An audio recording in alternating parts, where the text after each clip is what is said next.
Pradžioje norėtume jums pakišti kiaulę. Ir nors sakys labai tobulas prietaisas, jokios kiaulės čia nėra. Tai miražas. Tikroji kiaulė pasislėpusi stebuklingos dėžutės apačioje. O iš tiesų, anoks čia stebuklas. Mokslininkai jau seniai atsakė į klausimą, kodėl atsiranda miražai. Dabar mokslas gilinasi į daug sudėtingesnius reiškinius ir pristato save ir savo pasiekimus visuomeniai. Mokslininkai paskiria visą gyvenimą tam, kad įgytų mokslininko kvalifikaciją. Ir tai perteikti visuomeniai, kad ir jinai suprastų, ką jie daro. Nėra labai paprasta. Tai šitoks ryšys mums suteikia visiškai naujas galimybės tai daryti.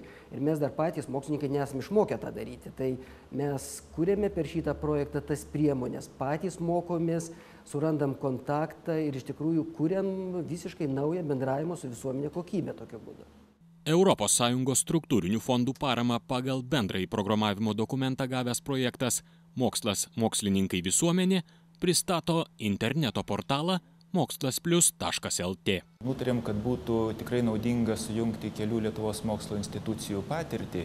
Tai yra planetariumas, teorinės fizikos ir astronomijos institutas, matematikos informatikos institutas ir Lietuvos mokslininkų sąjunga.